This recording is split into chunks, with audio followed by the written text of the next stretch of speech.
Hello everybody, this is your punk rock metal head host, Something Metal. Thank you for joining me again on another episode of me talking about things. This time the quarantine edition because there is no place to go and there's no one to talk to. So, I wanted to start this episode and the entirety of this episode by talking about something important.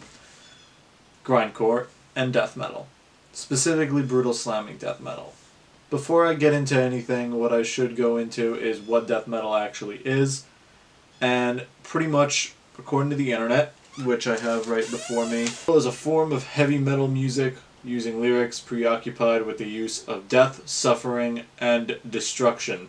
Death metal pretty much came to be because punk groups were like, I don't want to just be a punk, I want to have a heavier and faster sound. So they made thrash metal, and then thrash metal bands were like, we don't want to be thrash metal, we want to be a little bit heavier, we made death metal. Although, like I've already said, I want to talk about grindcore and I want to talk about brutal slam, so let's start off with that. It was a little bit after I had discovered Cannibal Corpse. Thank you again, Zach. I know I keep telling people that.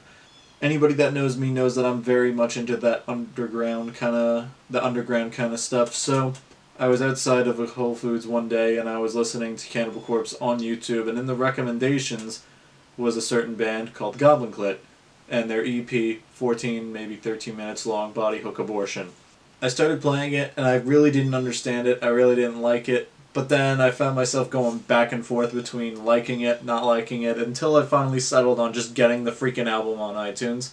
That's pretty much my introduction to it, because after I found Gonilic, I would then find bands pretty little bit more common.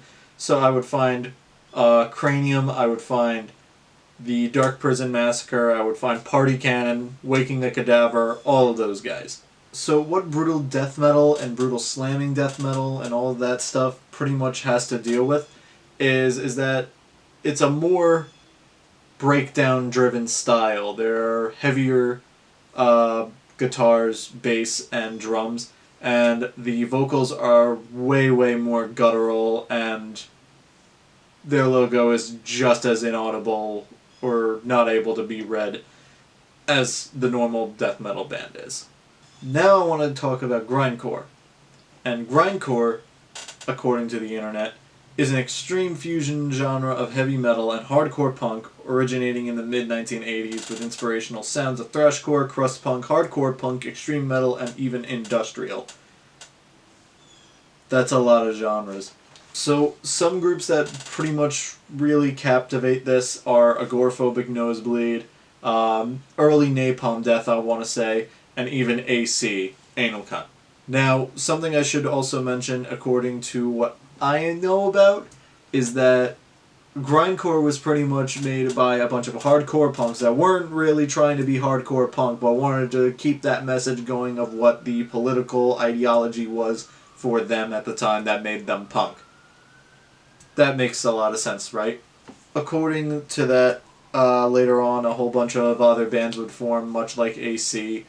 But I actually found something that would make this video a little bit more interesting, and that is AC's soundcheck letter to every single venue that they went to during one of their tours in 2011.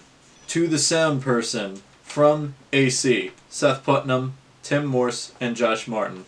We will most likely not bother following any sound check, therefore please use the following directions for setting our sound levels using your discretion anywhere we haven't given direction otherwise. We're not trying to tell you how to do your job, rather we know that our preferences are unique in telling you exactly what they are. Avoid wasting time on stage fucking around with knobs. If you have any questions or need further explanation, please speak to Seth in advance of our set. If you can't find Seth, Tim will help. Josh doesn't want to be bothered with all of this. To ensure we deliver the most brutal performance at your club. The monitor mix states vocals. Front monitors as loud as possible, i.e. all the way up. Even if it starts feeding back, Seth, who has horrible hearing, will tell you if he needs them turned down. But he won't. Again, please max the vocal monitors. Guitar. Front monitor is louder than you are likely accustomed to, but not nearly as loud as the vocals. Drums. Drum monitors need guitar as loud as possible, no vocals. Crowd mix. Vocals, guitar, and snare drum wicked fucking loud. Equal in volume to each other, but with the vocals up just a cunt hair above the others. Remaining drums audible, we defer to your professional judgment here, but not louder than the vocals, guitar, and snare. EQing. Vocals gain up as loud as possible, highs and mids as low as possible, lows in the middle. Guitar, highs in middle, mids down low, lows up high. Drums, snare as crackly, snappy as possible, bass drum and toms low. Thank you for your help once again. If you're interested in seeing our merch dude for a free shirt after our set. As you could probably imagine, there are a whole bunch of different variations of the subgenre of death metal. So you have the main, and then you have the sub, and there's a whole bunch of them, which would probably include death and roll, porno grind, gore grind, alien core, it just ranges. It goes so many different routes, and it's just phenomenal. Some places that I recommend if you want to try getting into a little bit more of this kind of music is Slam Worldwide on YouTube, Reinhard HH on YouTube also, Violent and Deviant YouTube, and if you want to know a little bit more about the history of certain genres, I definitely recommend going to Gonilic's channel. All of this will be down in my comments section or my description or whatever it's called for your viewing pleasure. It definitely does help if you want to find something to do, you want to invest your time into looking into some of it. That's just what I'm doing. I'm sorry if this video kind of just really wasn't all too put together. I had originally decided to make this video way long ago after my last update, but it just all really fell apart. Anytime I tried to film it on my free time, there was just so many different things that were wrong with it. And during quarantine, I felt like I didn't really have any thing to do, so this is me doing that thing. Hope that you're having a good day. I'll leave any links that I can in the bottom of this video. My name was Something Metal. Thank you all for watching. Have a nice day, and stay safe.